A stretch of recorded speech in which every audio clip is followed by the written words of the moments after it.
UAE പുതുക്കിയ passport service ചാർജുകളെ കുറിച്ച് നമ്മൾ അറിഞ്ഞു നിൽക്കുക.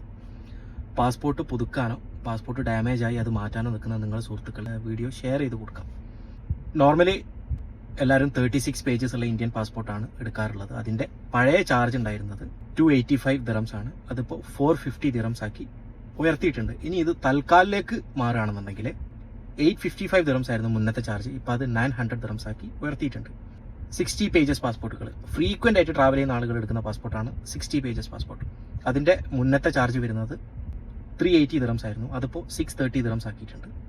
പാസ്പോർട്ട് ലോസ് അല്ലെങ്കിൽ ഡാമേജ് വരുന്ന കാര്യത്തിന് ചാർജസ് മുന്നേ വന്നിരുന്നത് 570 ദിറംസ് ആയിരുന്നു. അതിപ്പോൾ 900 ദിറംസ് ആക്കി ഉയർത്തിയിട്ടുണ്ട്. പക്ഷേ 8 വയസ്സിന് താഴെയുള്ള കുട്ടികളുടെ പാസ്പോർട്ട് സർവീസ് ചാർജുകളിൽ 10% വരെ ഡിസ്കൗണ്ടും പുതിയ പ്രൈസ് പ്രകാരം അവൈലബിൾ ആയിട്ടുണ്ട്. ഇനിയിപ്പോൾ നമ്മൾ ഇന്ത്യയിൽ നിന്നാണ് പാസ്പോർട്ട് പുതുക്കുന്നതെങ്കിൽ അല്ലെങ്കിൽ പുതിയ പാസ്പോർട്ട് എടുക്കുന്നതെങ്കിൽ അതിൻ്റെ ചാർജസും കൂടെ ഞാനിവിടെ മെൻഷൻ ചെയ്യാം.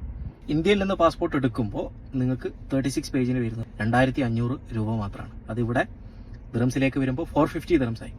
പാസ്പോർട്ട് ലോസ് അല്ലെങ്കിൽ ഡാമേജ് ഈ കേസുകളാണെന്നുണ്ടെങ്കിൽ ഇന്ത്യയിൽ 5000 റുപ്പീസാണ്. അത് UAE വരുമ്പോൾ 900 ദിറംസ് ആയി. അപ്പോൾ ഇതൊക്കെ വെച്ച് നോക്കുമ്പോൾ നമുക്ക് പാസ്പോർട്ട് പുതുക്കാനോ അല്ലെങ്കിൽ പുതിയ പാസ്പോർട്ട് എടുക്കാനോ ലോസ് ഓർ ഡാമേജ് തുടങ്ങിയ കേസുകൾ വരികയാണെങ്കിൽ ഏറ്റവും ബെറ്റർ ഇന്ത്യ തന്നെയാണ്. പക്ഷേ UAE നിന്നുകൊണ്ട് പാസ്പോർട്ട് ലോസ് ഡാമേജ് ആയി കഴിഞ്ഞാൽ പിന്നെ നാട്ടിലേക്ക് ട്രാവൽ ചെയ്യാൻ കഴിയില്ല എന്നുള്ളതാണ്. അങ്ങനെയാണെന്നുണ്ടെങ്കിലും ഈ കാര്യങ്ങളൊക്കെ നമ്മളൊന്ന് അറിഞ്ഞു വെക്കുക. ഇതിൻ്റെ ചാർജസിൻ്റെ ചാർട്ട് ഞാനിതിൽ വീഡിയോയിൽ കൊടുക്കുന്നുണ്ട്. എന്തെങ്കിലും സംശയം ഉണ്ടെങ്കിൽ മെസ്സേജ് അയച്ചോളൂ.